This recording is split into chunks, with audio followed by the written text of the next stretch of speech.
Olá, bem-vindos ao podcast Cantos e Encantos.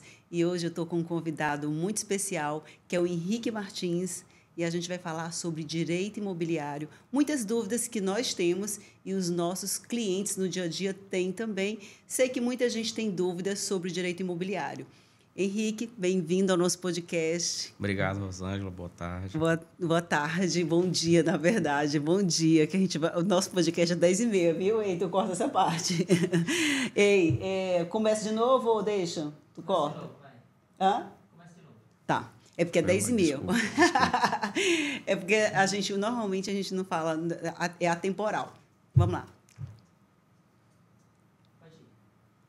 Bem-vindos ao nosso podcast Cantos e Encantos. E hoje eu estou com um convidado muito especial, que é o Henrique Martins.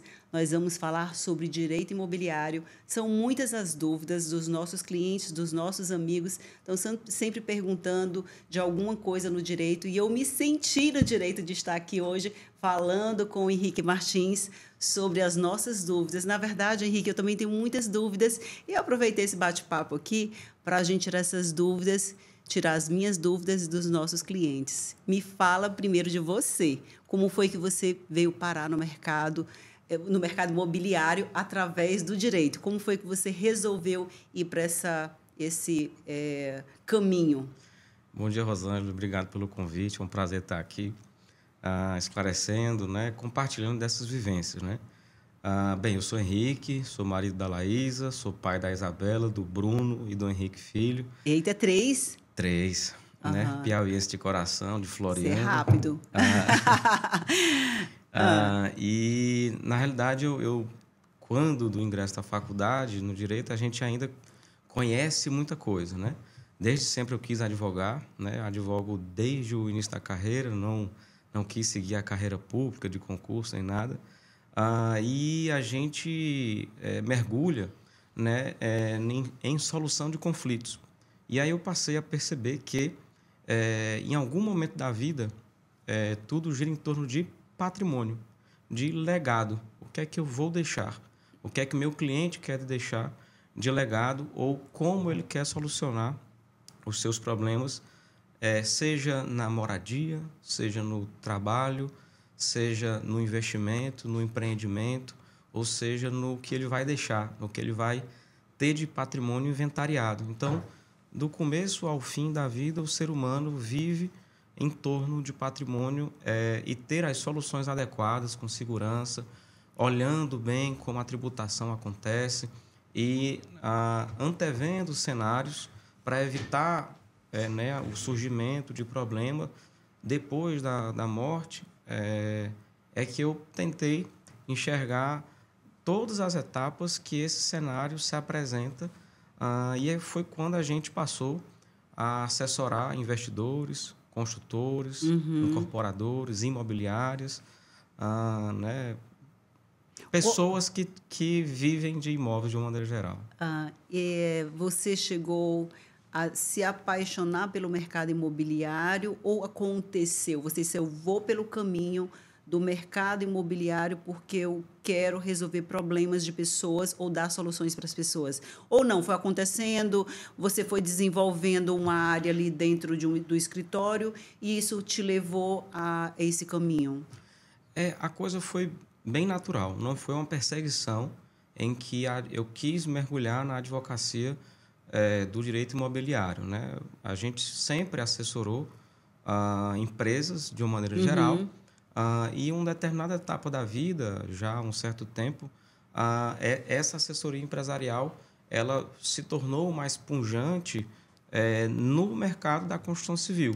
E aí onde a gente trabalha desde a indústria propriamente dita, certo? Isso dentro da construção civil que tu está falando, você assessora a área... Mineradoras, cerâmicas, aluguel de máquina pesada para a construção civil, as próprias construtoras, loja de material de construção, incorporadoras, loteadoras, construtoras de pequeno, médio, muito grande know-how, porte. porque isso aí é muito... E imobiliárias. É muito... É uma caixinha, né? Porque você, para uma área, é uma coisa... Porque não é muito parecido o mercado da locação que você está... a construtora é contratos, é mais simples o contrato, mas já vai para outras áreas aí bem mais... Mas como fundador do escritório, eu me aperfeiçoo na gestão de pessoas e de processos. E, ao assessorar empresas, eu tenho que tratar o meu escritório como uma empresa. E, por isso, a gente setoriza.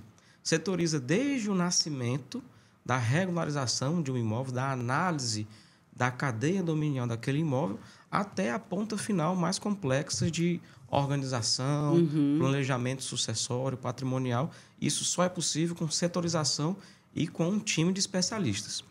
Aquele que faz tudo acaba não fazendo nada direito. Então, por isso que nós temos capilaridade com um time de especialistas que cuida desses setores para poder atender a cada necessidade. E veio com essa naturalidade, e aí passamos a setorizar para poder atender essa demanda de maneira assertiva. Pronto, na compra, vamos começar com a pergunta que é super importante para o meu cliente. Porque, assim, na compra simples, contrato de compra e venda vem da construtora, porque eu trabalho muito com lançamentos, já está pronto. E tem a compra de terceiros, que é um contrato também simples. Se dá uma entrada de 50%, o restante na escritura. Ou tem cliente que prefere tudo na escritura. Qual os cuidados que o meu cliente, ou que o comprador, ou que o investidor tem que ter na hora de comprar o imóvel? Primeiro de tudo, é analisar a idoneidade do imóvel junto ao cartório. No Brasil, são mais de 60 milhões de imóveis. Metade deles é irregular. Não tem certidão. A matrícula dele, ele não tem identidade. Imagina termos 200 milhões de brasileiros, 100 milhões não têm identidade. Essa é a realidade de imóveis no Brasil. 50% dos imóveis não tem certidão. E por que aconteceu isso, do Brasil ter essa quantidade tão grande de imóvel irregular? É um motivo histórico. O Brasil é de tamanho, de proporções continentais, era uma colônia, virou independente de império, então existiam famílias que receberam dotes, sesmarias. Depois virou república, e na república não houve uma institucionalização de um regime sucessório dos imóveis. Imaginemos que tivemos cerca de 8 constituições, 8 leis que regem o país. Então, agora que a nossa Constituição está chegando há 40 anos, em 2028, é muito recente. Muito jovem, né? É muito recente. Os outros países são 200 anos de uma Constituição. Então, há uma mudança normativa muito, muito grande.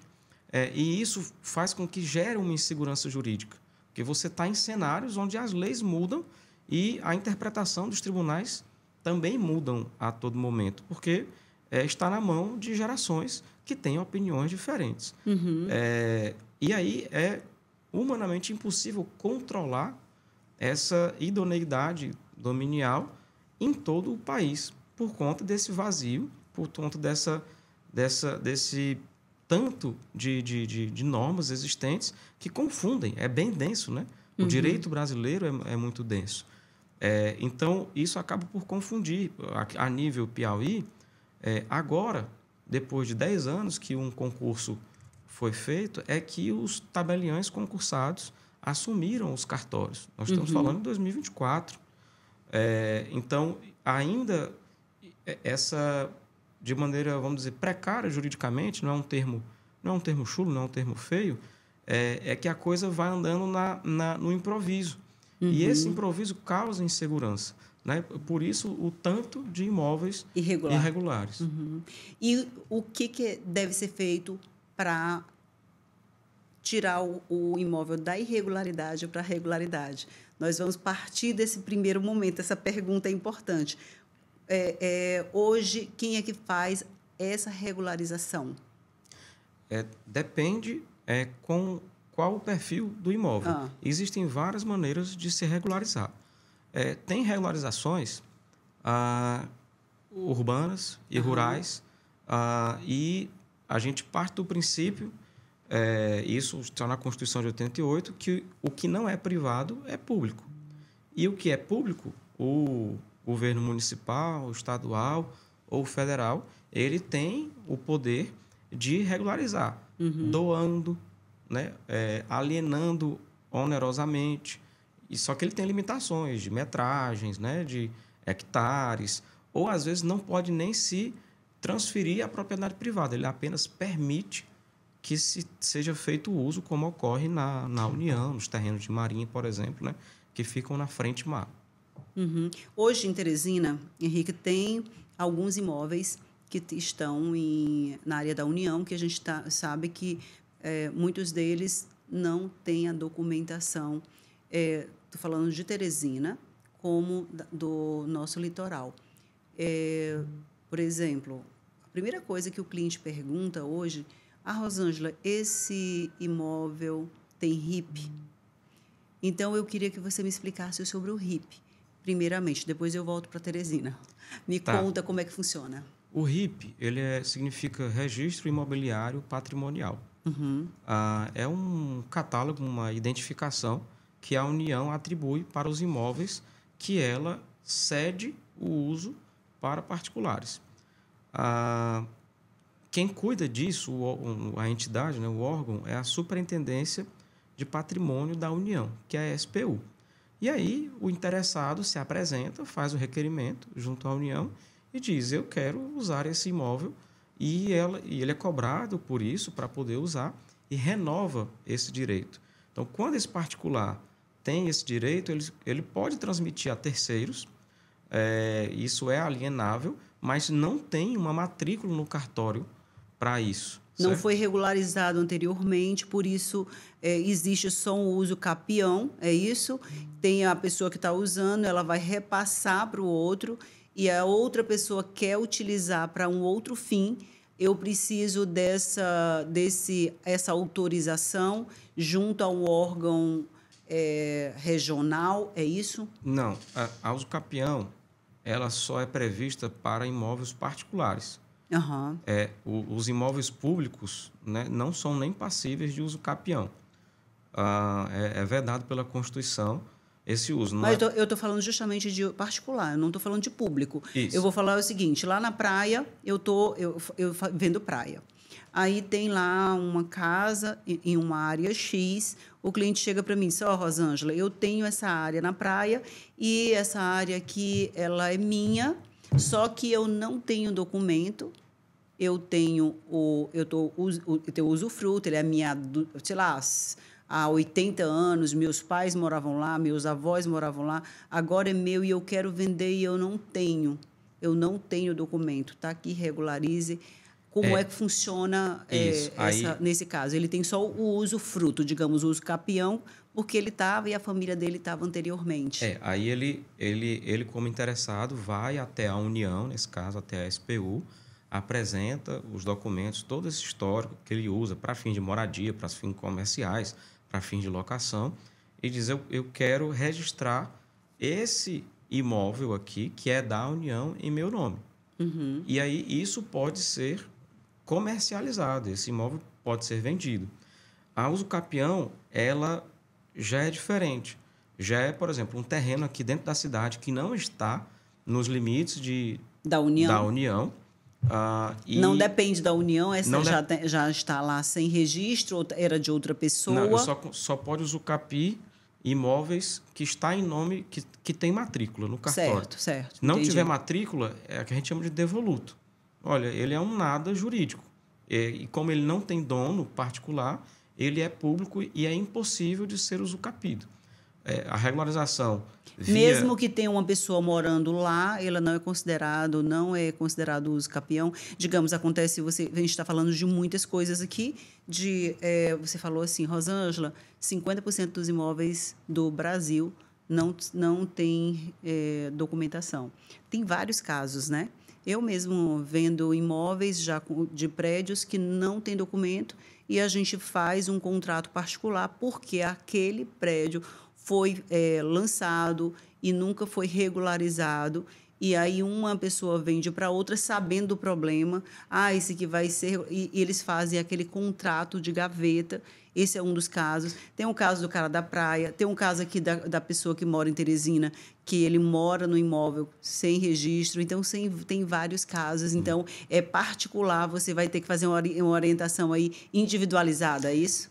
Porque assim, eu sei que, em geral, as pessoas odeiam essa frase, mas cada caso é um caso. Esse caso de apartamentos aqui em Teresina, que não tem matrícula, é um caso histórico de diversas construtoras, né? Não é um caso específico. E que tem alguns deles que estão ali margeando o Rio Puti, que é um rio federal. Por ser rio federal, é que ele é um terreno da União, e aí é onde tem a necessidade de se regularizar junto à SPU. Uma parte dele, que às vezes a linha passa cortando o apartamento. E aí uma banda do apartamento é privada e outra banda é da União. E é híbrido, né? É tanto público quanto particular. Você adquire de maneiras diferentes, regulariza de maneiras diferentes. Mas aquele apartamento que está construído num terreno 100% privado, mas que por qualquer motivo ele não teve as suas matrículas individualizadas, já existe um provimento da Corregedoria do Foro Extrajudicial aqui do Tribunal de Justiça regulamentando o procedimento para uso capião de apartamentos, porque esse nada jurídico não pode ficar assim eternamente. Então, não é porque a construtora ou a incorporadora responsável não conseguiu entregar a matrícula individualizada que o comprador, o adquirente, vai ficar penalizado em não poder se separar, de dividir aquele apartamento, se falecer, de inventariar aquele apartamento, ou se quiser vender, não posso, vou ter que fazer eternamente contrato de gaveta, um em cima do outro, para poder transmitir. E isso é até um critério de desvalorização do imóvel. Isso, muitas vezes a gente... Porque não tem matrícula. Então, a gente pega um imóvel para avaliação e aí a gente pergunta, esse prédio aqui ele não foi regularizado. A gente sabe quais prédios que não foram regularizados, né, que a construtora deixou pelo caminho. E aí isso aí desvaloriza muito o imóvel. Aí a pessoa o proprietário quer comparar, mas o metro quadrado do mercado é X, ele quer colocar o apartamento dele nesse patamar. Só que não dá, porque não tem documentação, não dá para financiar, tem várias outras coisas. Então, existe uma solução para isso, para esse tipo de imóvel? Sim, procedimento, inclusive extrajudicial. Você não é obrigado a ter que se valer da via judicial, que é mais demorada, que é mais cara, e nem sempre resolve dentro do tempo que o jurisdicionado precisa. Então, o que foi regulamentado é o procedimento em cartório. A cidade ela é dividida em circunscrições, né? E aí cada zona tem lá suas divisões, conforme é regulamentado pelo Tribunal de Justiça, e lá ele dá um passo a passo de saber como que está a matrícula do imóvel, onde o prédio foi construído, vai ter que um tabelião lá fazer como se fosse uma espécie de vistoria para atestar que ali existe um prédio, que ele funciona, que moram 50 famílias, que tem um síndico, que tem gente, tem área de lazer, tem campo, tal, não sei o quê. E ele faz uma ata notarial disso, se reúne a documentação e dá entrada no cartório para dizer o seguinte: olha, estou na posse desse imóvel há X anos, então eu atendi os requisitos da uso capião, que pode ser de 2 anos, é o mínimo, até 15, que é o período máximo, porque existem diversos tipos de uso capião, e me comporto como dono dele, e aí eu quero individualizar a matrícula. E isso é uma faculdade, né? uma opção individual. Eu não preciso do prédio todo fazer, eu não preciso do meu vizinho concordar, basta você reunir a documentação e dar entrada no cartório. E funciona, porque eu, sinceramente, eu não sabia. Para mim é uma informação super importante, porque a maioria dos prédios que a gente acompanha digamos, a organização da documentação, vai fazer bombeiro, vai fazer as regras da prefeitura atual, e eles nunca se encaixam, porque na época que ele foi construído, a regra da prefeitura era uma. E aí volta para hoje, aquele prédio, aquela caixa de escada, aquele socorro, o socorro do bombeiro não comporta. Então, isso gera um estresse muito grande, tanto no morador, no dono, como no comprador. Quem comprou de alguém, comprei uma bomba. É mais ou menos essa frase que fala. Então, assim, particularmente, eu não gosto de vender imóvel que está irregular. Mas, é como você falou, tem muito imóvel irregular. Às vezes, acontece que eu vou falar de um tema muito importante para a gente iniciar, que é sobre inventário. Então, já aconteceu, digamos, está aqui em processo de inventário, eu estou com a compradora e a vendedora. E eles querem, olha, Rosângela, eu quero que você faça intermediação. Eu coloco as duas, eu coloco todo o processo da situação, de como é que está o inventário, junto com a compradora, e aí anda. Só que você sabe que demora. O inventário, se ele não foi resolvido ali naqueles 180 dias iniciais, aqueles primeiros 6 meses, dá um probleminha e aí demora muito mais tempo. Às vezes é caso a caso, como você fala. Depende muito da situação do imóvel. E aí aconteceu um caso que as duas estavam super afim, uma estava louca para vender, a outra estava louca para comprar. Elas aceitaram tudo, o time. Depois, não, foi a Rosângela que me vendeu. Então, Rosângela resolve, e aí me dava pressão. Eu digo, gente, nós conversamos, eu falei da situação do imóvel. E hoje, assim, eu faço a pessoa assinar. Às vezes, as duas, a pessoa está querendo comprar, a outra está querendo vender, está tudo certo. Mas ela vai escrever, a compradora, principalmente, ela vai escrever. A Rosângela me explicou isso e isso, porque às vezes eles se esquecem. Então, assim, dentro da situação do inventário, quais as situações que você orienta ou o que acontece de mais comum? Assim, o inventário ele é um problema crítico, né, no Brasil como um todo, porque o judiciário ele não consegue dar a vazão que a sociedade precisa, né? E aqui eu não estou criticando nem o judiciário. Aqui em Teresina temos 2 varas de sucessões, que é a vara especializada, que trata de inventários, mas tem a alternativa, que é fazer inventário em cartório. Tem algumas limitações, por exemplo, não pode ter incapaz, né, tem que estar todo mundo de acordo, porque se der briga, e aí é esse o motivo que faz demorar mais. Quando os sucessores têm briga ou tem algum credor do espólio ou credor de algum dos herdeiros que entra para intervir, né, no inventário, isso é o que tumultua, porque o herdeiro acha que o imóvel vale 1 milhão e o outro acha que vale 1,5 milhão e ninguém abre mão. Aí tem que ter uma avaliação, às vezes até de um corretor especializado, quando é algo mais complexo, ou o próprio oficial de justiça e avaliador faz dentro do processo, e tudo segue a passos lentos. Então, não é difícil inventários judiciais durarem mais de 3 anos. Né? Eu acompanho inventários que têm 30, de 94, óbvio que eu peguei no meio do caminho. E tu imagina a pessoa que comprou esse imóvel que está no inventário nessa situação? Ele, apesar de... Ele pode dar todo o ciente que for na cláusula que ele sabe que está em inventário, que pode demorar. Mas não há quem suporte passar tantos anos, décadas, esperando isso se resolver. Henrique, a gente está falando para muita gente e principalmente para quem não sabe nem o que é inventário. Explica realmente um caso de um inventário. Vamos lá, o pai, a mãe faleceu ou a mãe faleceu. Explica o que é o inventário.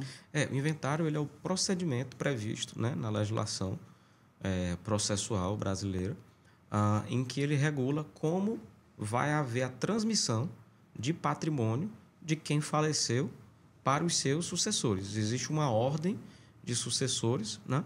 A ordem qual é?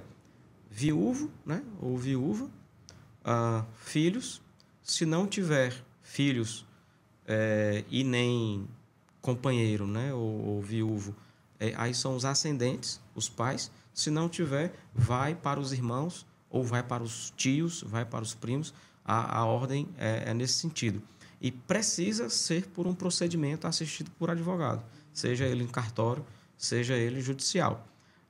E tem, além de todo um tratamento tem também a tributação, que é também uma das travas que dificulta porque onera.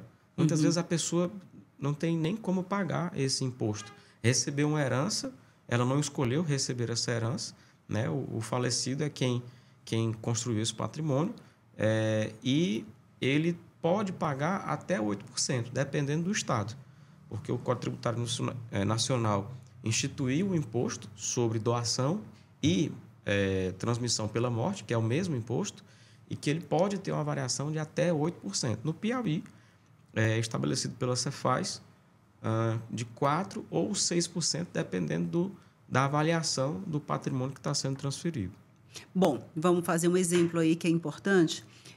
O casal tem 2 filhos, o marido faleceu. Ele tinha 3 imóveis valendo 3 milhões, um exemplo. Certo. Como é que vai funcionar? Com relação à tributação e a divisão desse patrimônio na transferência.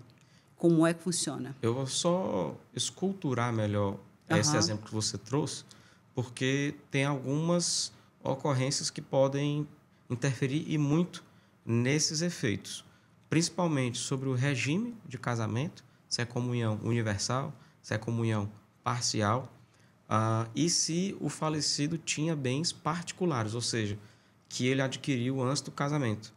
Porque, a depender disso, o viúvo ou a viúva pode concorrer, disputar com os herdeiros.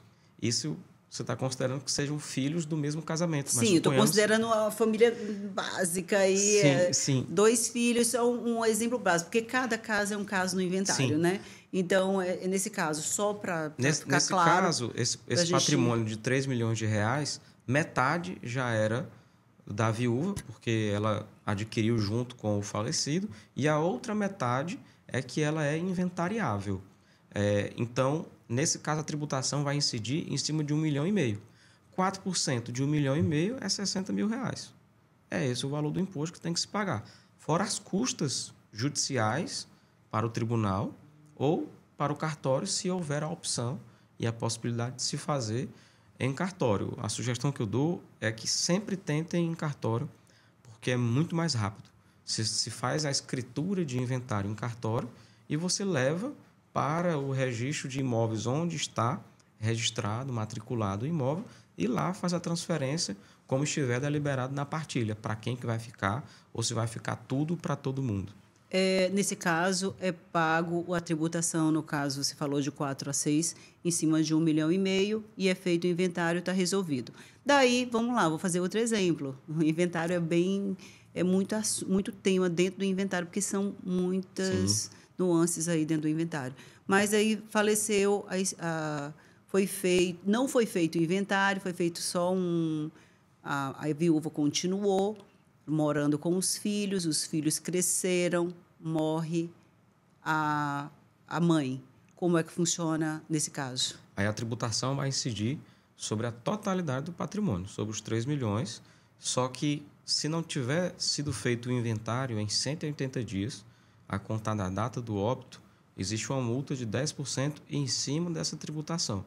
Então, ao invés de se pagar apenas 4%, vai se pagar 4,4%. Só que é o percentual em cima do valor atual do imóvel. Então, quanto mais tempo demorar para se fazer, proporcionalmente maior vai ser o valor do tributo a ser pago. Aí tem outra coisa que é super importante dentro desse inventário. Eu estou criando aqui um exemplo para a gente entender aí como é que funciona. Esse imóvel, esses imóveis de 3 milhões, isso é valor de mercado que eu falei, mas ele foi declarado lá atrás por 600 mil. Como é que funciona nesse caso? Houve a morte do casal, já passou o tempo, esse imóvel foi declarado como 600 mil e hoje está falando 3 milhões. Como é que funciona? Vai ter que pagar o imposto sobre o ganho de capital também e o imposto sobre o inventário? Sim, porque uma coisa é renda, né? O patrimônio adquirido. Outra coisa é a transferência do patrimônio, que a gente chama de fato gerador. Na parte tributária, no direito tributário, cada evento desse, aumento de renda, aumento de patrimônio, transferência de patrimônio, ela gera uma oportunidade do fisco, né, do governo, arrecadar. E isso fora outras tantas tributações. Quem tem terreno urbano tem que pagar IPTU todo ano. Não paga só uma vez. Quem tem carro paga todo ano também. Então, é um somatório de impostos que aí tem alguns caminhos para se amenizar, né, a incidência tributária, para que não seja tão agressivo. Isso, tão no caso do inventário, aconteceu o exemplo, está lá 600, vai ter que pagar para 3 milhões, 15% do ganho de capital e vai ter que pagar os 4 ou 6% em cima do valor atual do bem. Não é isso? Sim, mas só que fique claro que o ganho de capital é em caso de alienação desse patrimônio. Uhum. Certo? Não é só porque ele vai virou... ser transferido, digamos, esse inventário foi declarado, foi resolvido, vai ficar, tem 2 filhos, um imóvel vai ser vendido e os outros 2 cada um vai ficar com um imóvel. Nesse caso, vai ser necessário pagar esse ganho de capital porque vai ser transferido para os filhos ou não? Não, só no caso de venda. Tá. Só no caso de venda vai ser do imóvel. atualizado só esse de venda. Sim. Ok. Só que aí, o ideal, pegando o gancho que você falou, é de que essa declaração esteja no valor de mercado. Que se ela ficar defasado, quando houver, e se houver uma venda por esse herdeiro, ele vai pagar esses 15% de ganho de capital entre a diferença do que estava lá declarado e do que ele realmente, o valor que ele foi vendido. Então, o ideal mesmo é cada caso um caso e a pessoa ter certeza de que, em decorrência dessa morte, até 6 meses, tem que resolver, tem que procurar um advogado logo em seguida que acontece a morte, não esperar, porque quanto mais demora, depois dos 6 meses, vai pagar multa e o que mais? Não, vai pagar multa. A questão é dar entrada. Uhum. Abrir a sucessão, como a gente chama, né, no direito. A gente abriu a sucessão, pronto, eu estou livre da multa. Eu não vou estar livre do imposto, infelizmente. E por que demora muitas vezes 30 anos? Ou teve um caso que a gente acompanhou olha só, era bem mais complexo porque, nesse caso, a pessoa não tinha filhos, ficou para os sobrinhos e esse imóvel ele não estava regular, então tinha, por causa de, 1 metro, a gente teve que fazer um acompanhamento aí, porque tem que ir na prefeitura. Enfim, foram quase 5 anos esse inventário, mas deu certo. A gente acompanhou e deu certo. Junto com o advogado, demorou, mas deu certo. E aí, assim, nesse caso, desse que demora aí 5, 10, 15 anos, porque às vezes o abacaxi é muito grande, tem muito imóvel, tem muito bem, aí, digamos, o juiz autoriza, porque as custas são muito altas. Sim. Me fala quais as custas, porque a gente está falando só do imposto de transferência, mas tem outras custas. Eu quero que você deixe claro isso aí, que é super importante, porque muita gente compra ou não compra. Tem gente que fala assim, se for de inventário, eu não quero. Então, assim, quais as custas? Vamos para essa pergunta.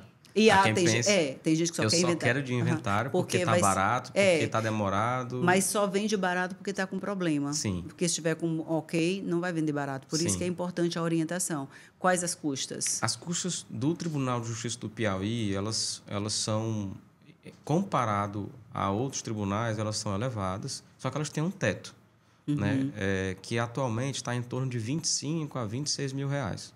Então, o que dá aproximadamente 8% do valor do patrimônio, só que até o limite desses 25 mil. Então, se 8% de 350 mil reais vai dar os mesmos 25 mil reais de custos, se for de 10 milhões de reais, vou pagar os mesmos 25 mil reais de custos. Não, existe uma progressividade. Aí vai pagar só que é as custas do teto, vai pagar o advogado. Sim, imposto. Advogado, imposto, que mais? Fora outras despesas. Se tiver que transferir para os herdeiros, vai ter de registro. O valor de cartório, IPTU, transmissão. É porque quando se vai transferir, tem que estar tudo redondo, não pode ter débito. Então, tem que quitar tudo que tiver de incidência sobre o imóvel, sobre as operações ali existentes. Gente, é um podcast só sobre inventário. A gente vai fazer um só, porque eu já estou com outra pergunta, mas só que eu já quero mudar de tema, porque realmente senão a gente vai encaminhar ali, porque tem outro tema importante sobre o imposto. Porque a gente está falando aí de custas, de impostos, como é que se dá os impostos nos bens imóveis. E já estou falando, mudando de tema, o inventário vai ficar por uma orientação com o advogado, assim, lógico, a gente colocou um tema aí bem importante, um exemplo, porque cada caso é um caso, são vários tipos de inventário. Então, um outro tema é o imposto, essa pergunta é sobre o imposto sobre o bem imóveis, porque muita gente fala, eu pago muito imposto sobre os imóveis, me fala como é que funciona. Bom, são alguns impostos, né, que incidem sobre os imóveis ou sobre as operações que acontecem através dos imóveis, né? Uhum. Então, assim, imóveis rurais, tem o ITR, Imposto sobre Propriedade Territorial Rural. É a mesma coisa do IPTU, só que o IPTU é de imóvel urbano e o ITR é de imóvel rural. Se for transferir por venda, é ITBI, que é o imposto municipal, o imposto de transmissão sobre bens imóveis. Se for por doação, ITCMD, que é o mesmo imposto do inventário. Quando se vende um imóvel e por um valor maior do que aquele que está declarado no seu imposto de renda, vai ter o ganho de capital, que é, né, sobre o ganho de patrimônio ocorrida por conta dessa venda, que tem a exceção de não haver esse pagamento caso em até 180 dias haja uma alocação desse valor recebido para aquisição de outro imóvel para moradia. Eu tenho uma casa, vendi porque eu vou para um apartamento. Não tem incidência. Tem que pagar em 6 meses, você tem que vender e comprar outro. Sim, isso. Exato. Então, os impostos principais sobre os imóveis são esses. Vamos lá, eu vou dar um exemplo. Um exemplo muito cotidiano. No meu dia a dia, eu recebo muitos clientes e eu vou vender um imóvel dele que hoje está 1 milhão. Eu vou falar 1 milhão porque é bonito esse número, né? Tudo é 1 milhão. Mas, assim, vou colocar... Ele comprou a 50 mil há 25 anos atrás, essa casa aqui no bairro Jockey, comprou esse imóvel a 50, e aí passou o tempo, me entregou a venda, e, Rosângela, eu vou vender, já criei meus filhos, vou para um apartamento, ok? Vamos lá. Quando eu faço a avaliação, eu vou avaliar, vendi por 1 milhão. Aí vem aquela informação. O senhor vai pagar sobre o ganho de capital. E esse imóvel, ele já utilizou aquela regra dos 6 meses em outro imóvel. Sim. Porque ele pode usar em um dos imóveis, se ele tiver mais de um, não é isso? Sim. Então, esse ele já utilizou os 6 meses. Ele já comprou outro imóvel. E ele está vendendo esse imóvel para colocar um apartamento, para comprar um apartamento. E aí, quando vem essa informação, 15% sobre o ganho de capital, a pessoa toma um susto. Sim. Um susto grande. E qual é a sua orientação com relação a isso? A pessoa comprou, ela deve, ela deve fazer, colocar no imposto de renda anual essa valorização. Como é que funciona? É melhor ela a cada 5 anos? Ou ela faz uma reforma? Como é que funciona para ela levar essa valorização para o imóvel? Ou ela aconteceu algo e passou uma avenida na porta e aí esse imóvel já teve uma valorização de um ano para o outro. Como é que você orienta o seu cliente? Como é que você orienta os nossos seguidores? É exatamente isso.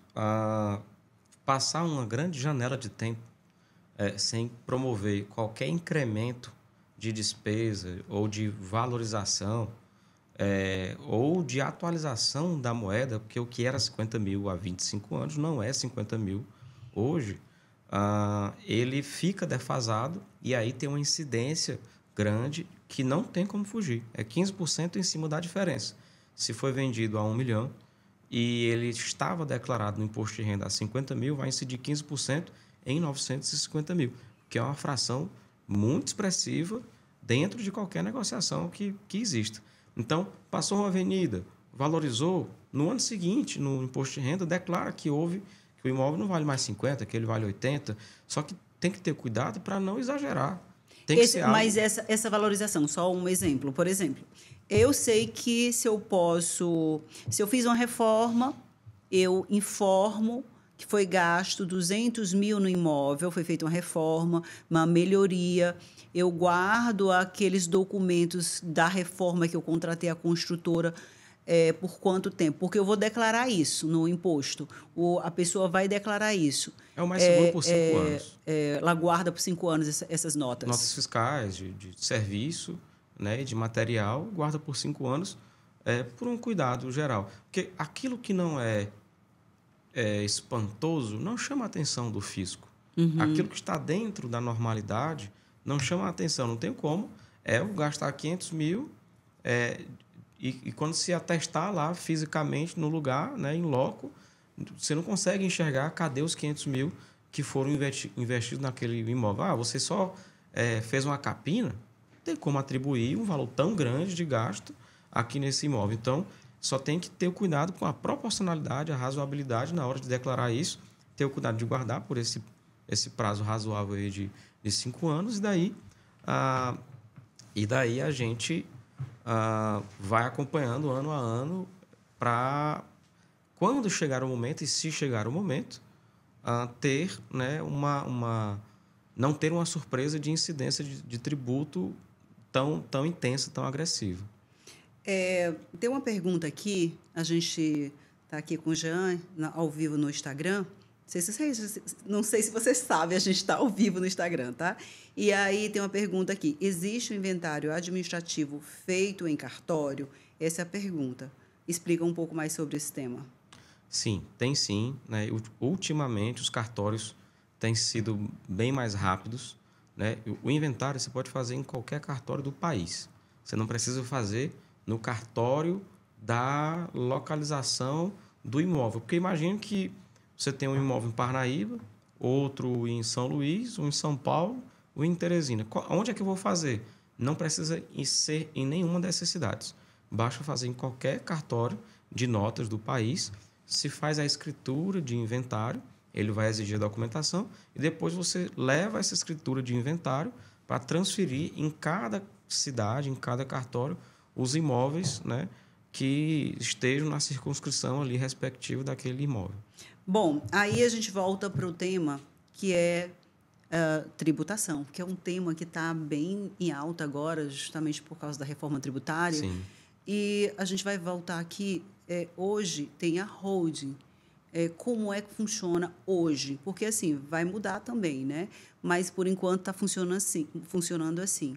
Como é que você faz ou orienta a respeito da hold? Até que momento vale a pena você fazer uma hold para colocar esses imóveis para melhorar essa tributação? Explica melhor sobre isso. Tá. Holding é uma palavra, né, que significa controle. Ser controlador. E deixa eu fazer um rápido panorama, porque o Código Tributário Nacional ele é muito antigo. Estamos falando de 50 anos, mais de 50 anos do Código Tributário. Então, imaginem a complexidade das relações atuais à vista do que existia de 50 anos atrás. E por isso, sim, é necessária uma reforma. Mas será que ela atende os anseios do mercado, os anseios do cidadão, que já é tão sobrecarregado, que precisa trabalhar até maio de todo ano para pagar seus impostos, ou seja, só tem livre pouco mais da metade de um ano para pagar seus impostos? Essa mudança é necessária, só que ela precisa ter alguns ajustes que são a médio e longo prazo. O ideal é pensar que cada núcleo precisa ter uma organização para planejamento sucessório e planejamento patrimonial. O brasileiro, em geral, ele não planeja o pós-morte dele. Ele deixa o problema para os herdeiros. Eu escuto muito isso. Não, isso aí o problema é de quem ficar com a minha herança. Mas é o pior, porque isso vai gerar mais desgaste ainda. É melhor você, como controlador, tá aí a palavra, impor a sua vontade. Você quase não escuta falar que fulano fez um testamento. Você escuta Só nos falar... Estados Unidos, nos filmes americanos, Sim, todos a têm um realidade testamento. brasileira, zero testamento. Assim, é muito pouco praticado. E daí veio essa novidade da holding, que nada mais é que uma empresa onde ela detém toda a titularidade patrimonial, ou ela também pode participar das relações empresariais de determinado grupo familiar. Só que a holding ela é apenas uma das ferramentas de proteção patrimonial, de blindagem. Existem várias outras ferramentas e nem sempre é a melhor solução. Cada pessoa tem que procurar o seu consultor, contador e advogado e dizer, olha, eu tenho uma empresa de serviços, ou tenho uma empresa, um comércio, um supermercado, e eu tenho um patrimônio X e eu quero organizar esse patrimônio e estabelecer em vida como é que eu quero que ele, pelo menos, seja tratado para quando chegar o meu dia. E todo mundo vai ter o seu dia. Isso é uma coisa óbvia, né? Então, eu quero morar nesse imóvel, por exemplo, pelo resto da minha vida. Mas eu não preciso ter a propriedade dele em cartório, porque ele pode ter usufruto vitalício. Então, veja que isso não tem nada a ver propriamente com holding. Holding é criar uma empresa e afetar um patrimônio a ela. Agora, as cláusulas de segurança que vão regular o funcionamento desse conjunto de bens são escolhas que o núcleo familiar vai fazer. Mas é do ponto de vista, como eu falei, de planejamento. Planejar o depois, quando eu não estiver mais aqui. E isso tem incentivos fiscais, principalmente, né, tributários, porque o holding, em sendo empresa, ela tem o tratamento de empresa. Por exemplo, imposto de renda pessoa física é até 27,5%. Se tivesse o rendimento de um aluguel, por exemplo, por uma holding, ela teria outro tratamento de outro incidente, percentual bem menor. Bem menor. E aí, quando a gente volta para a história do inventário, eu não vou inventariar um imóvel, eu vou inventariar a pessoa jurídica. Então, a pessoa jurídica que personifica a holding, ela tem lá cotas de sociedade em que a cota do falecido é que vai ser inventariada. Então, imagine que existe um casal que constituiu um patrimônio durante a vida toda, criou uma empresa, colocou os filhos dentro dessa empresa e tem que ter um cuidado, porque a fiscalização já está de olho nessas movimentações e estruturações societárias. Então, aí, ao longo do tempo, esse instituidor do patrimônio, o casal, ele vai retirando sua participação societária. Porque quando tiver lá na frente, perto de chegar o dia da morte, ele não vai ser mais sócio. Então, não vai ter nem o que inventariar. Ou seja, não vai ter custos de advogado, tributos. É feito uma sucessão mesmo, feito um planejamento, né? Isso, Henrique, é mais claro e é mais óbvio que se faça um planejamento, só que tem um limite, inclusive eu quero saber o valor, porque assim, tem momentos que a gente olha e diz, isso aqui não vale a pena fazer uma holding, porque você vai gastar um valor X para fazer, então não vale a pena. Em que momento vale a pena você, a partir de quantos imóveis, a partir de que valor de patrimônio? A minha pergunta é essa. Não tem um valor exato, né? Porque pode variar conforme o patrimônio ou conforme também o perfil de atividade empresarial que aquela pessoa tem o seu centro de serviços estabelecidos. O que eu quero dizer com isso? Tem empresários que já têm patrimônio, mas que as suas empresas ou a sua empresa principal ela está sujeita ao regime de tributação do Simples. Se ela abrir uma holding, que o regime de tributação ou é lucro presumido ou é lucro real. Vai fazer a opção quando criar a holding. E isso tem interferência, a depender do percentual que o empresário tenha na empresa principal dele, de onde ele trabalha, de onde ele tem o sustento dele. Isso pode ter a repercussão de retirar aquela empresa do Simples e levar ela para um outro regime de tributação, de lucro presumido ou de lucro real. Então, tem que ter esse cuidado para saber se a criação da holding não vai ter repercussões negativas na atividade principal. Do ponto de vista de patrimônio, a gente considera que a partir de 5 imóveis, onde já tem uma estrutura de gerenciamento de bens para alocação, para arrendamento, que é onde passa a ter uma complexidade naquele patrimônio que força a um melhor planejamento. Mas em valores não tem especificamente, né? Qualquer valor é possível fazer holding. A gente recomenda que haja um planejamento, qualquer ele que seja. Você falou aí de tributação da pessoa física. Hoje está custando quanto o imposto sobre a locação Aí vai variar para o investidor? para o investidor pessoa física. Não, ele pode chegar até 27,5%, porque ela vai estar atrelada ao que aquela pessoa tem de oferimento de renda. Ele é investidor, ele tem uma renda boa, digamos. 27,5%. É um quarto, mais do que um quarto. Então, se ele ganhou ao longo do ano 100 mil, é mais de 25 mil reais. E com a nova tributação, com essas novas reforma, essa reforma ela vai acontecer até quando? Porque a gente fala em reforma tributária, a gente pensa que é amanhã.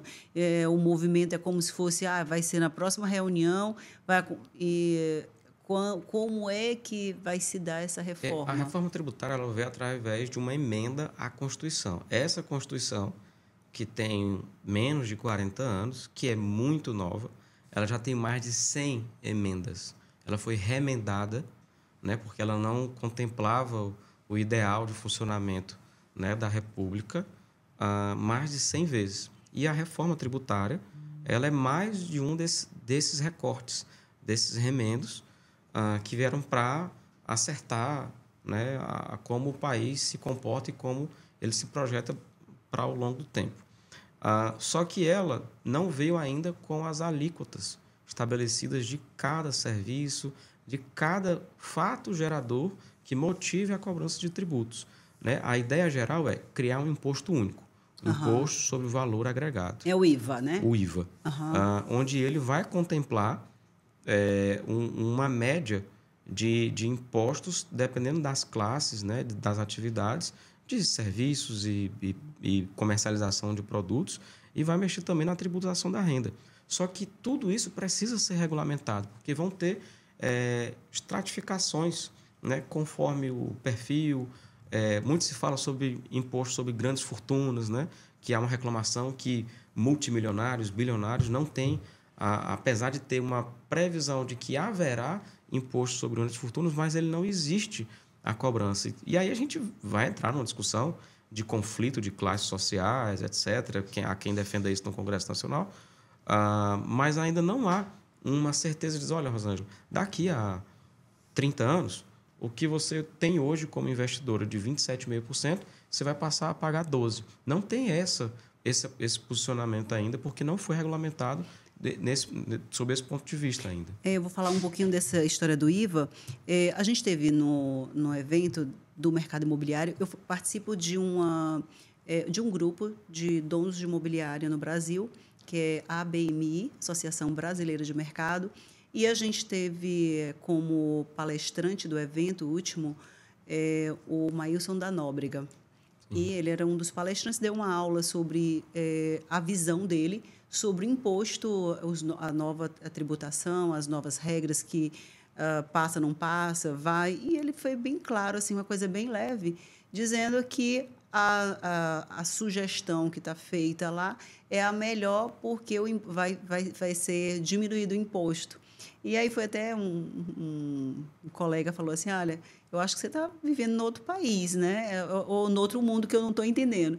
Então, assim, a gente olha e a gente se assusta. Quando fala imposto, a gente já fica todo mundo bem assustado com essa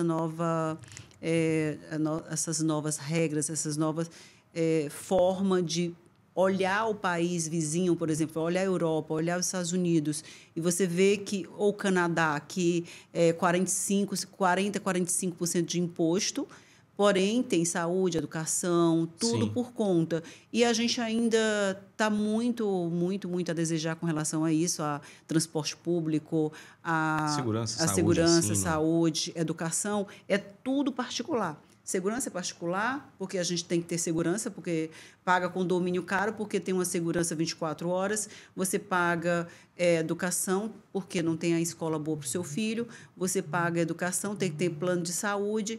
Enfim, a gente paga um monte de coisa. E ele estava comparando era como se fosse todo o imposto, tudo que ele estava vendo, é como se a gente vivesse num país que pagasse todas essas coisas que eu acabei de falar para a gente. E a gente fosse ficar só com alimentação e nos organizar para nos aposentar. Então, é meio que a gente fica com receio do que possa vir a acontecer. Às vezes, o cara foge.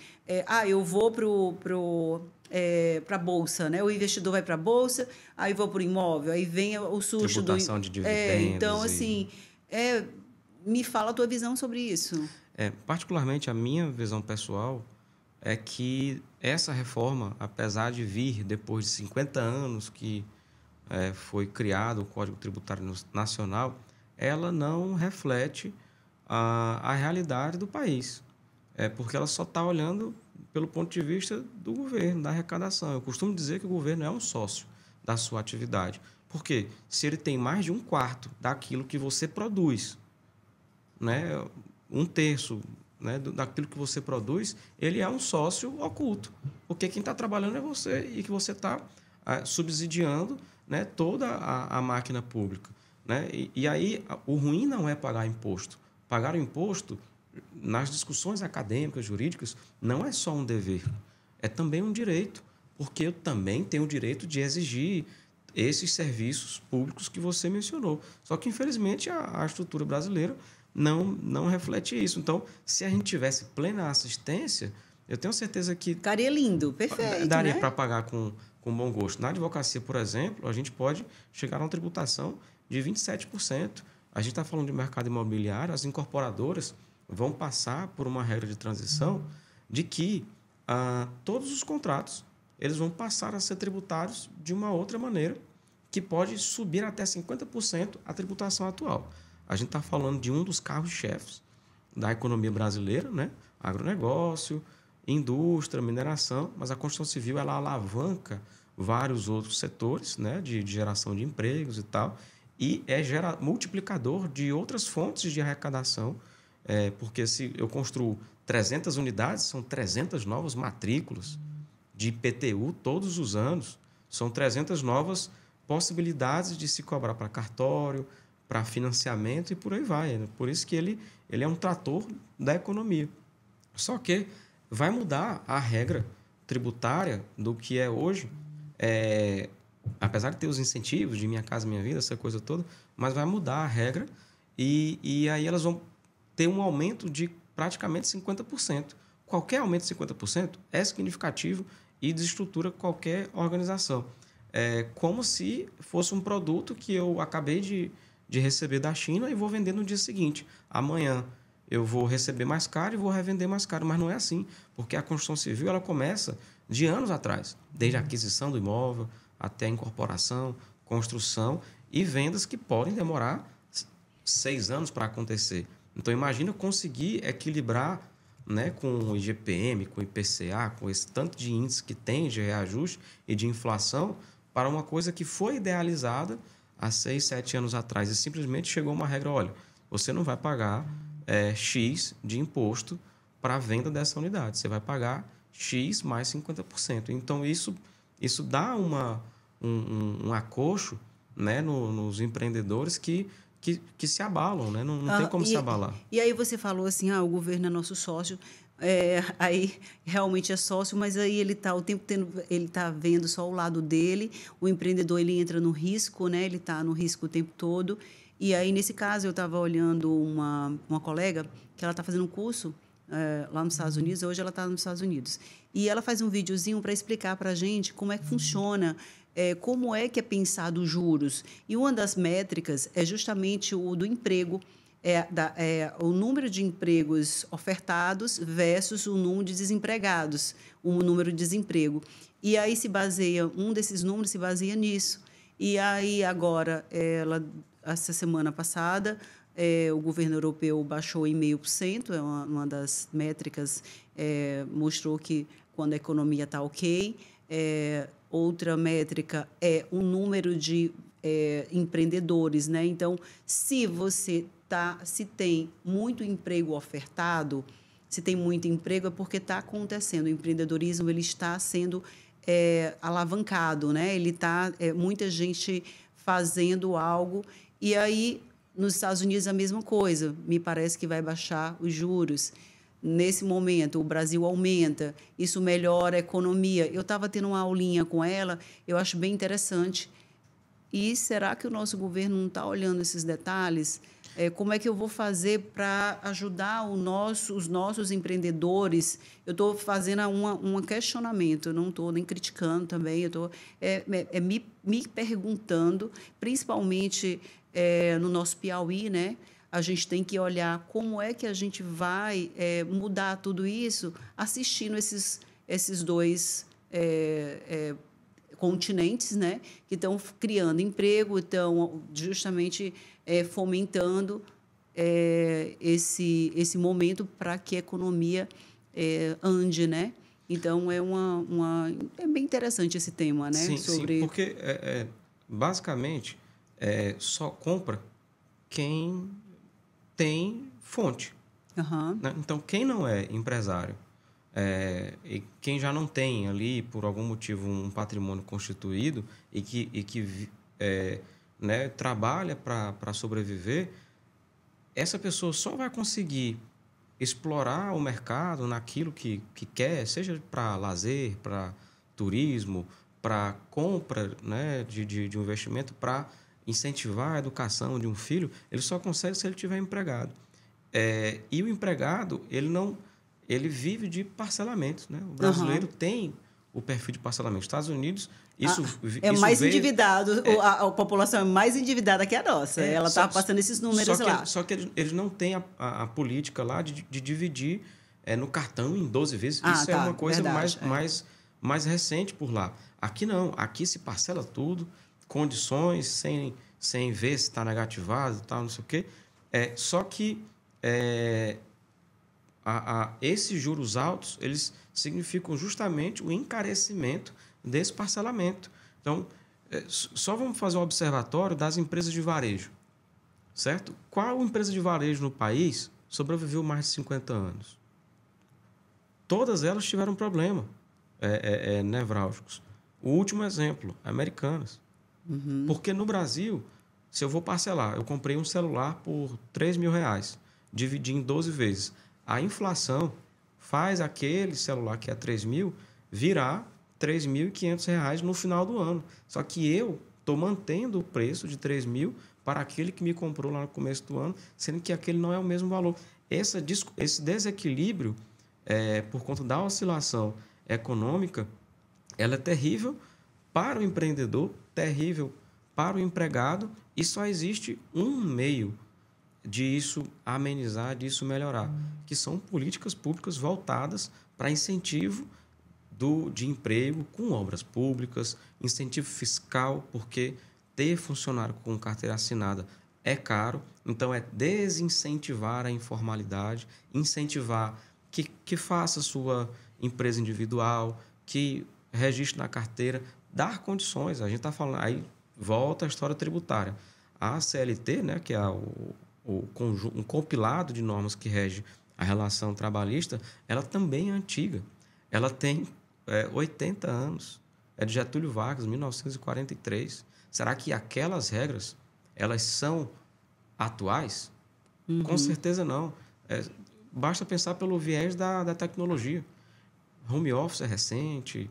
Então, são várias mudanças que requer um olhar público, né, para essa atualização. Não é ficar se remendando toda hora. É de fazer incentivo para a geração de emprego, que isso é um ciclo que vai fazer expandir. Mas, com certeza, juros altos, o caminho é de desinvestimento. O país está vivendo uma época de não ser mais visto com bons olhos pelo investidor estrangeiro, né? Isso é preocupante. Eles só vêm quando a taxa de juros está muito baixa lá e eles vêm arriscar aqui. Sim. Com certeza, aí ele vai aumentar agora, o governo tende a aumentar a taxa de juros, vem capital estrangeiro, então é uma roda que roda sempre assim. Então, vamos ver o que é que dá, né? Sim, torcer para que dê tudo certo e torcer que a gente incentive a mais empreendedores virem para o Piauí, a que as pessoas possam empreender. Tendo empreendimento, tendo emprego e renda, a gente vende mais imóveis e aí a gente fica, digamos, num ciclo muito melhor, né? Sim. Se o governo incentiva mais empresas, mais emprego, isso facilita a nossa ponta aqui. E aí, vamos voltar aqui para o mercado, sobre justamente a alienação fiduciária, a alienação, a forma de financiamento, a segurança que eu posso dar para o meu comprador. Porque hoje também tem muito aventureiro que tem vontade de empreender, mas vai muito no risco. E ele pega um terreno aqui e aí, na hora de empreender, ele não tem a grana, ele vai para a venda, depois que ele vendeu, ele vai buscar o dinheiro na praça e muitas vezes não consegue, porque não está fácil o dinheiro na praça. Então, como é que eu posso ajudar, orientar o meu cliente qual a melhor forma de comprar e qual o cuidado que ele tem que comprar da construtora? Isso estou falando de imóvel na planta. Pelo ponto de vista do comprador, hoje as regras estão muito mais claras, né?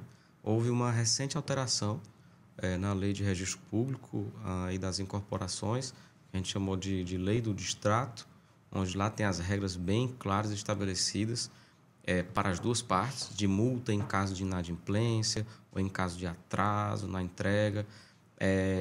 E aí o formato de construção ou de loteamento, quando ela está sob regime de patrimônio de afetação, aquele empreendimento responde por si só, né? Então, acaba que ele está, de certa forma, protegido de interferências externas. Ele é que responde por si, do ponto de vista tributário, ambiental, né, de trabalhista, dos empregados vinculados àquela construção. E aí, se apresentando dessa maneira, obrigatoriamente, a oferta desses imóveis ao público consumidor, ele também tem algumas regras. Já está com o registro de incorporação feito, ele tem que ter um quadro resumo com isso tudo bem explicado. Então, ver se no quadro resumo está tudo bem claro, sim. Atentar, porque o contrato é muito longo. Separe um tempo de 2 horas na sua vida para algo que vai durar a vida toda. E, às vezes, pode ser parte de uma holding, vai ser em um inventário. Então, separar 2 horas para ler um contrato não é demais. Sei que é denso, o juridiquês não é agradável para quem não é da área, mas leia ou procure alguém que assessore para ler isso, se está bem redigido. E quando chegar para o crédito, na hora da aquisição, olhe muito bem para o perfil de garantia que está sendo dado. Antigamente se fazia mais só por hipoteca. Hoje, a grande maioria utiliza de alienação fiduciária. E qual o risco? Porque se permite o leilão extrajudicial. Então, imagine que o cidadão comprou, deu entrada lá junto à construtora e financiou no banco. Se ele ficar inadimplente com o banco é que é o dono. É igual a carro, né? O banco continua sendo dono daquele bem até haver a quitação do saldo devedor. Se ele ficar inadimplente, o banco pode fazer o leilão em cartório. E isso o Supremo, né, já declarou constitucional que não precisa de um procedimento judicial para se fazer o leilão de um imóvel. Óbvio que quem está arrematando um bem ocupado, ele sabe dos riscos, que ele vai ter que, se não tiver a desocupação voluntária, ele vai ter que mover um processo judicial para conseguir a posse daquele imóvel, mas a vulnerabilidade de ficar inadimplente e ter seu imóvel leiloado num procedimento administrativo, ela é algo que deve ser, sim, um motivo de preocupação. Por isso a questão do planejamento em relação à renda, a comprometimento do orçamento doméstico para conseguir cumprir aquilo dali. A minha sugestão em relação ao comprador é isso. Ir para uma empresa que já tenha uma SPE com alienação, com a patrimônio da afetação. Porque, assim, o que acontece? Vou falar a verdade aqui só para nós que estamos assistindo aqui o podcast. O que acontece? A maioria dos empreendimentos, a maioria aqui em Teresina, eles lançam nem RI tem, não sai com RI, vai só com uma consulta prévia. E muitas vezes é a primeira o primeiro empreendimento da construtora. E aí eles fazem... Tem algumas construtoras que fazem um apartamento, colocam uma placa linda e tal, e aí não cumpre data, nem cumpre data, às vezes até entrega, mas demora aí 2, 3, 4 anos, e às vezes vai entregar atrasado e mal entregue, porque isso aí vai gerar muito transtorno para todo mundo. Então, nesse caso, olhar o contrato mesmo me explica qual é a melhor forma de proteger. Assim, essa pauta está muito atual mesmo, porque já uma discussão nacional vinda de Balneário Camboriú, que é uma das cidades que ia ter um metro quadrado mais caro do país. Se eu não me engano, só perde para o Leblon, no Rio. Eu fui lá estudar o mercado. E lá... 60, 70 mil reais o metro quadrado. Sim, bem superior à grande média do país como um todo, né? Da nossa cidade também, por óbvio.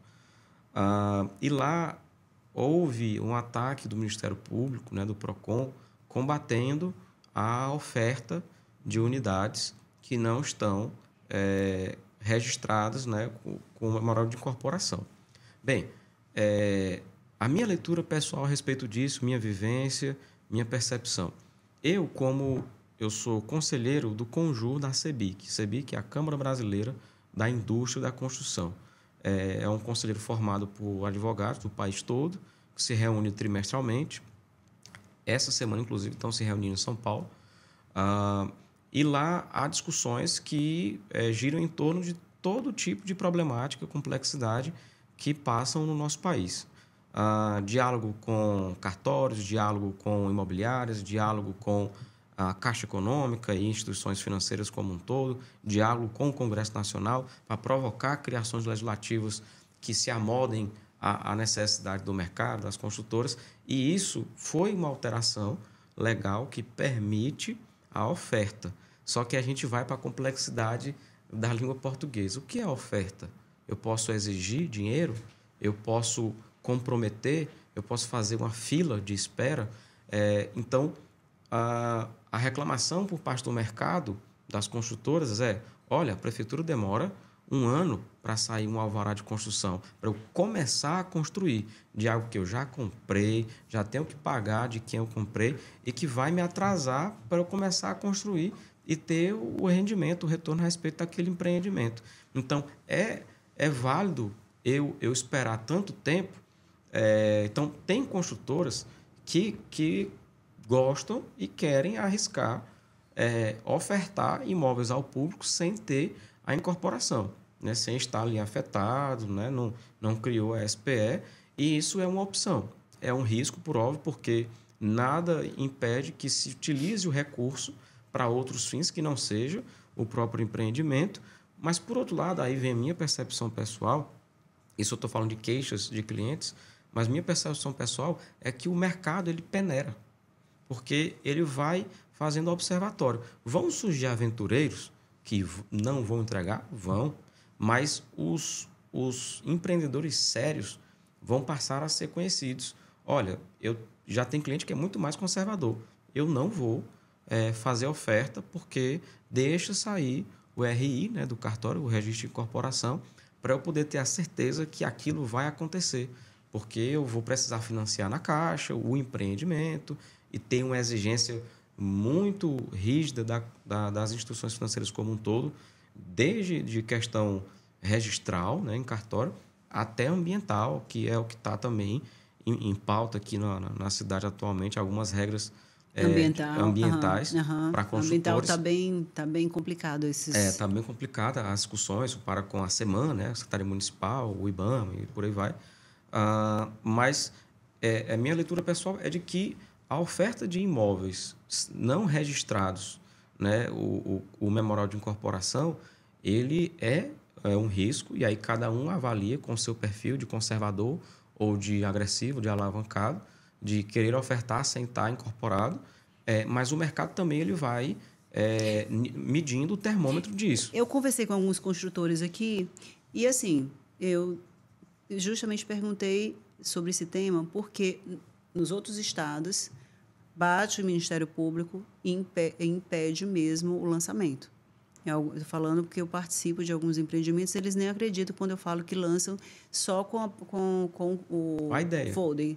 Então, assim, aqui em Teresina tem realmente, às vezes acontece de a construtora começar com o valor declarado lá na empresa, qual é o nome daquele que a gente chama de capital social, muito baixo, entra com o terreno em permuta, lança e o mercado vai vender.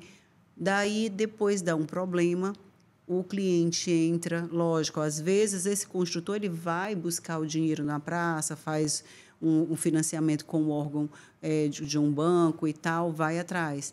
E aí, nesse momento, o que acontece? O cliente já se estressou, já entrou contra a construtora, aí ele já vai ficar mais complicado, porque tem as regras.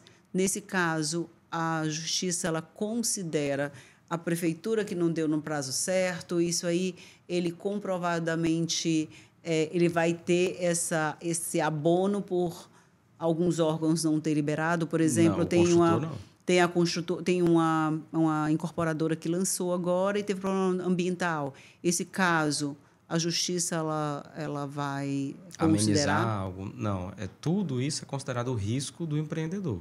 Então, se teve problema de greve, problema de cartório, problema ambiental, isso tudo faz parte do risco do empreendedor.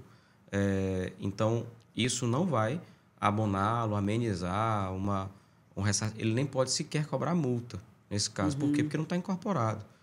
Então, eu só posso cobrar multa que pode chegar a 50% e a devolução só depois que saiu a BITS.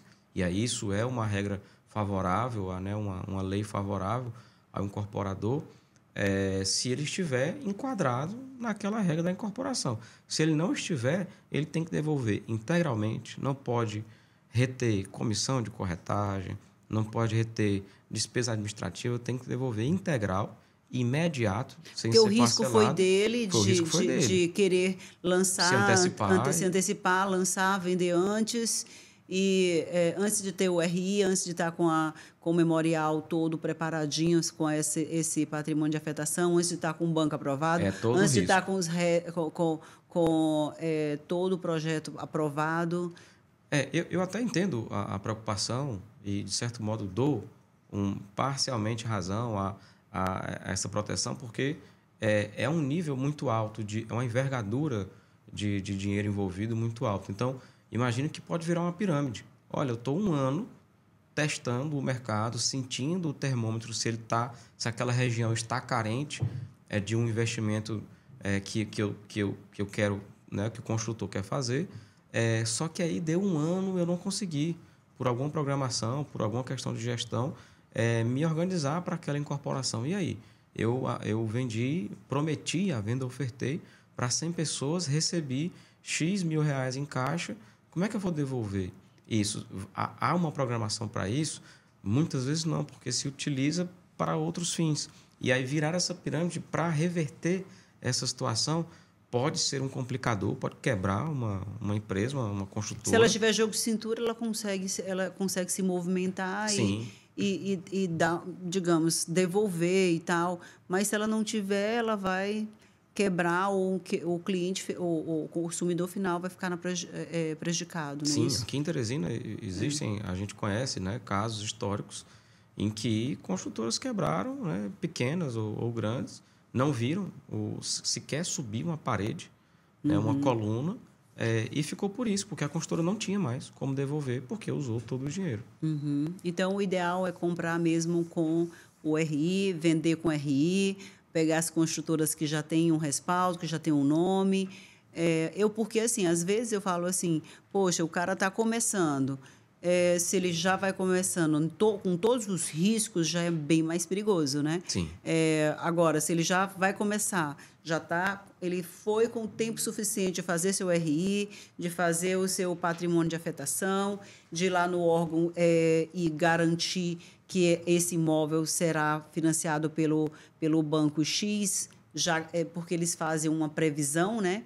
Então, o ideal mesmo que a construtora seja uma construtora que está começando, olhar qual é o capital social, qual é o respaldo que essa construtora tem caso haja um problema como esse que a gente está falando, não é isso? Esse cenário eu considero bem menos arriscado, né, para todos os envolvidos. E aí cabe aos envolvidos, tanto o vendedor, né, a construtora, quanto o comprador, fazer uma análise mesmo, vamos dizer, uma ferramenta de compliance de avaliar se aquela empresa ou se aquele comprador, se ele tem restrição, já teve problemas anteriores, fazer essa pesquisa também é mais uma maneira de amenizar o risco em que você está se propondo a entrar. Tá.